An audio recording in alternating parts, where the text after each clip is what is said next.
amarrou o jogo? Amarrou sim. O juiz foi conivente com a cera? Foi sim. Os acréscimos foram pouquíssimos? Foi sim. A expulsão do jogador equatoriano, que era brasileiro, né? O jogador do time equatoriano foi justa? Foi sim. O juiz poderia ter acrescido, sei lá, 5 no primeiro, 10 no segundo? Porque realmente poderia. O Corinthians foi eliminado por causa disso? Não. Acabou. Não foi. Não foi por causa da arbitragem. O Corinthians, na minha visão, não jogou 30 minutos com jogador a mais, não, tá? Na minha visão, o Corinthians jogou 30 minutos com a mesma quantidade de jogadores. Porque, atenção, o Memphis Depay é um jogador a menos hoje no Corinthians. O Memphis Depay é um jogador a menos hoje no Corinthians. E custa caro, hein? Ele não corre. Por que eu digo isso? Quando você pega um Memphis Depay com o investimento que você coloca, o que você espera de um jogador como o Memphis Depay? Que um jogo como esse, e eu vou colocar aqui, vou citar Hulk no Galo, por exemplo, vou citar no Palmeiras, na época que tem Estevão hoje, vou citar Lucas no São Paulo, vou citar Neymar no Santos. Quem que falta aqui dos 4 de São Paulo? Já falei os 4. Vou citar, por exemplo, pega um time aqui do Flamengo, um Gerson, que é um meio-campo. Jogadores que chamem a responsabilidade para um jogo decisivo. Porque o discurso vejam bem o que eu vou falar aqui. Mas não pode tirar o cara, porque é uma bola que ele precisa. Ele teve uma bola. A bola que ele precisou, e que é o argumento de todo, acho que criterioso analista técnico, não, esses caras têm que ficar porque se a bola sobra, ele guarda. A bola sobrou. Ele meteu um voleio na Arthur Alvim. Então é assim, hoje o Corinthians joga com um jogador a menos. Me desculpa, mas essa é a verdade. O Memphis Depay não performa. A gente falou isso ano passado. O Corinthians fez uma série de 10 jogos invictos, mas isso iludiu de certa forma o torcedor corintiano. E aí o começo do Paulista também, mas pega os adversários do Corinthians, quando esbarrou em alguém que dá um pouquinho mais de trabalho, o São Paulo meteu 3-1. O Palmeiras conseguiu vencer em casa no passado, mas esse ano 1-1, não garante nada. Venceu clássicos contra o Santos, mas aqui, ó, no pescoço. Hoje o Corinthians joga com o Memphis Depay, que com a 10 não é nada, não tem um futebol. Ele deu uma assistência. O Memphis Depay andou em campo de novo ontem.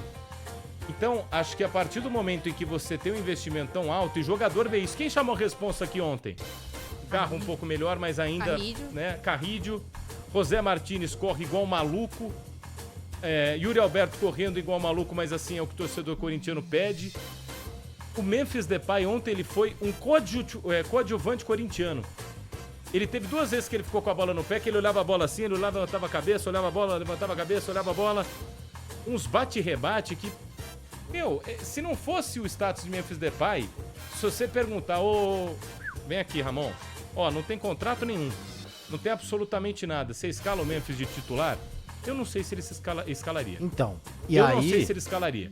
Porque hoje o Corinthians joga com jogador a menos. O Depay no Allianz Parque dá medo. Torcedor corintiano, pode acontecer assim, maluco. Corinthians vencer por 2-0, o Depay tirar coelho da cartola que ele não tá tirando há 10 jogos, sei lá, 5 jogos. Mas vai jogar com Se não correr contra o Palmeiras, vai ser punido. Você jogar com um jogador a menos, que na minha visão é isso. Que quando cai a bola nos pés dele. Qual o argumento hoje? Eu pergunto a vocês antes de ir pro ouvinte. Sob qual argumento você deixaria Memphis Depay em campo? Eu acho que hoje ele se sustenta muito meramente, boa tarde pra vocês. Tirando o contrato. Na liderança de assistências do Corinthians na temporada, né? São 6 já em 2025, mas é pouco pra um cara que você cobra dele artilharia e mais do que isso você cobra também protagonismo, um cara que vai decidir os jogos, né? Aí eu vou te interromper só pra uma pergunta. Os passes que ele deu de assistência, porque quando a gente coloca assistência e gol, vem justificativa pro cara estar em campo.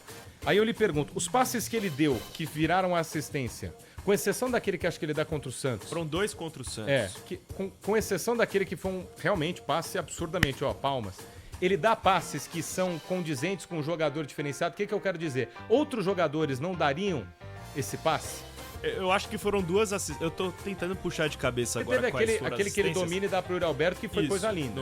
Na semifinal ele dá uma assistência pro Yuri Alberto e na fase de grupos contra o Santos ele faz aquele lance que ele domina no peito e ajeita pro Yuri completar pro gol vazio. Mas acho que a cobrança, eles se sustentar nesses números é pouco pra um cara que até aqui é muito elogiado pelo extracampo e pela conexão que ele criou com o torcedor, mas como dentro de campo ele não chama e parece não entender, não ter senso de urgência dos momentos. Por exemplo, ontem ele estava desconexo em relação aos demais companheiros que correram uma barbaridade no entendimento do que aquele jogo representava pro Corinthians. Era um jogo que seria muito importante para o clube em termos financeiros, para o clube fazer a receita e pagar o salário que ele recebe, e também em termos de competição. O Corinthians não joga um mata-mata de Libertadores, agora completará 4 anos, o último foi em 2022. Então o Corinthians sentiu falta de ter o Memphis de 2024. Eu ainda acho que o saldo Memphis Depay no Corinthians é positivo, porque a gente tem que lembrar sempre o contexto que ele chegou. Ele chegou com o Corinthians em 18º. E nos últimos 9 jogos do Campeonato Brasileiro, nos quais o Corinthians venceu todos, ele marcou 7 vezes e deu 4 assistências. Então aliás, deu 2 assistências. Mas, então, o Fabiano, sabe por quê? O saldo é positivo, show. O que eu penso é assim, o saldo é positivo, ok. Vamos lá. O Guilherme tem 11 gols no Brasileiro. No Paulista. Chegou à semifinal, enfim. Você pega o Cano, meteu um monte de gol lá no Carioca, como é que é o nome do outro centroavante lá? Enfim, o que eu quero dizer aqui não vou me ater a pequenos números aqui. O saldo é positivo, não o exime de crítica, não o inocenta de crítica, acho que longe disso, mas o investimento nele faz o saldo ainda ser positivo, porque o que eu quero dizer é isso. Ele dá assistências que nenhum outro jogador do elenco corintiano dá, ele traz um retorno, trouxe o retorno de mídia, trouxe, enfim. Mas em campo, se o Corinthians perder o Paulista, com ele em campo, cara, esse saldo vai ser... Eu acho até legal a gente explicar pro pessoal como é que funciona esse contrato do Memphis Depay com o Corinthians, porque tem bastante desentendimentos ali de quanto o Corinthians paga, quanto a patrocinadora paga, se o Corinthians paga, enfim, vou trazer os números pra vocês. O contrato básico do Memphis Depay, ele é de 82 milhões de reais para 26 meses de contrato. Desses 82, 57 recaem sobre a patrocinadora master do clube. 82 milhões é fixo, não muda nada. Isso. É o famoso salário fixo. Vai cair salário e imagem, salário e 26 meses. Isso. Que dá os 3 milhões 153 mil por mês. Desses 82, 57 são de responsabilidade da atual patrocinadora master do Corinthians. Então o Corinthians tem 25 milhões para pagar a Memphis Depay em 26 meses. Os demais gatilhos que alavancam o valor, inclusive teve uma matéria muito bem publicada pelo UOL, que teve acesso ao documento, que fala em um contrato que pode chegar a 120 milhões.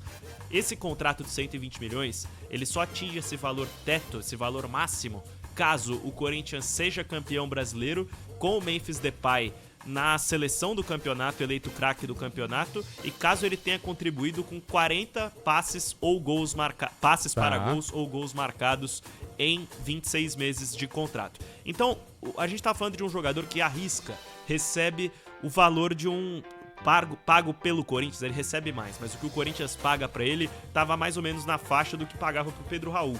E aí o erro, obviamente, tá em gastar esse dinheiro no Pedro Raul. Você sabia que o Corinthians ganha mais jogos quando o Pedro Raul tá em campo do que quando o Depay tá em campo? É uma informação? É uma estatística que eu tenho aqui, até puxei, mas pelo amor de Deus. 89% do aproveitamento do Corinthians com Pedro Raul, 89% com o Depay, 71%. Sem o Depay, o Corinthians tem um aproveitamento de 83%. O Depay mas foi assim, desfalque... você tem a estatística, se você pega ela crua, ela pode, enfim, vai deturpar um pouquinho... A amostra não é tão grande também, né? Exato, a gente tá falando de 12, quantos jogos aí? Nessa temporada, o Corinthians fez 17 jogos. 17 jogos, enfim. É o que a gente vê em campo, né? Esse contrato. O meu ponto é o seguinte: é um baita jogador, é um craque. Não está sendo craque, mas é craque. O cara não acho que seja craque, não. Não, nunca foi craque. Nunca foi craque na O carreira. craque é o jogador. Zico, o craque é o Neymar. Não, mas a gente tá falando de um cara de primeira prateleira do Brasil. Esse cara chega aqui contra o Barcelona de Guayaquil, você pega o Neymar, chega aqui, vamos fazer um experimento? Bota a 10 do Corinthians rapidão, irmão. Põe a 10 aqui, joga. O cara, ninguém ia pegar o cara mas em campo. outra prateleira, Neymar pra Memphis Depay. Beleza. Nossa. Pega o Lucas do São Paulo. O Lucas do São Paulo contra um Barcelona de Guayaquil, ele ia ter mais impacto do que ontem foi o Depay, O São Paulino também não tá tão feliz com o Lucas. Como foi o primeiro ano do Lucas no diferente. retorno ao São Paulo? O PDV tá de prova. Foi um cara que teve muitos problemas físicos e foi um cara cujo... A imensa maior parte do gol, salvo engano, dos 7 primeiros que ele faz pelo São Paulo, 5 cobrando pênalti. Então vocês realmente acham natural que o Memphis tá jogando? Não. Não. Ok. Eu só não acho natural a gente tá hoje, depois de uma eliminação do Corinthians na Libertadores, falando só do Memphis. Quando o time apresentou muitos problemas e pra mim o Ramon Dias é um deles maior do que o Memphis. Mas e ele outro cara que acertou a também zaga desempenhou ontem. no ano passado e tá no Corinthians pelo que fez no ano passado. Ele Mas- acertou a mas, zaga gente, ontem. Tirando o Yuri Alberto, não tem ninguém jogando o que estava jogando no final do ano passado. Ó, a zaga ele acertou ontem porque era um Carrilho tá contexto jogando muita bola. diferente. Era um contexto O diferente. Garro O só Carrilho perde está por conta jogando da lesão, bem. né? E também do que aconteceu com ele no Félix segundo. Torres jogou bem ontem. Quem mais aqui? Martins está numa consistência. Sabe o que eu gostei ontem? Mateuzinho. Mateuzinho Gostei foi bem também. ontem. É que ficou muito marcado pela chance que ele perdeu no final, né? Acho que de Um tudo chute que a pra gente está fora, mas falando ele foi aqui bem. se resume a... O Corinthians não tem hoje um time para... Não ia disputar o título da Libertadores. Eu acho Entende? que o erro tá na expectativa. O erro não, né? Porque o torcedor ele é emocional e O não tem nada a se Coquinho dizer sobre Bonito isso. tem time, o Corinthians não tem. O Não, Barcelona de forma de alguma. Guayaquil Não é tem isso, time não é e o isso. Corinthians Eu acho não tem. Mas aí é torcedor- regulamento. Ah, Aí pelo é amor de regulamento. Deus, né? Tem que Não, tratar o isso aí Corinthians tinha como que um jogar. processo. E é O regulamento. Corinthians ano passado, até o meio do ano, tinha um time que estava brigando pra não cair e com merecimento pra cair, aquele time dos 6 Mas, primeiros porém, com uma folha salarial altíssima, Sim, sim. mesmo antes da chegada dos Então, reforços. e a folha não se alterou, né? Com todos esses reforços, porque o Corinthians abre mão de jogadores com uma remuneração bastante alta àquela altura. Então, o Corinthians hoje ele tem uma das 5 folhas salariais mais altas do Brasil, isso é verdade. Mas eu acho que é um processo que o torcedor corintiano tem que entender que de um ano de quase rebaixado, você não vai para um ano de multicampeão a nível nacional e internacional. Campeonato Paulista pode ser, o Corinthians não é favorito contra o Palmeiras, acho que o mais otimista tem total consciência disso. Mas é um processo e eu acho que a expectativa criada pelas 9 vitórias era de um time que poderia ganhar a Libertadores, mas se a gente fosse olhar friamente, não tem time pra ganhar a Libertadores e tá É, isso abaixo que eu da tô primeira falando. prateleira do Eu país. entendo É quando questão você de fala regulamento. isso. Pode jogar. O Coquinho Bonito não tá, mas você pode... Por exemplo, Barcelona não tem time pra ganhar a Libertadores. É isso. Então, Sim. é mais ou menos por aí. Se você perguntar pro cara lá, ô, vem aqui, meu equatoriano, tu vai ganhar a Libertadores, o cara vai falar, não, mas, pô, tô feliz que a gente tá jogando a fase de grupos. Dá dinheiro. E vale um quinto, o elenco vale um quinto do que o Corinthians vale. Por isso, o primeiro jogo foi um vexame mesmo.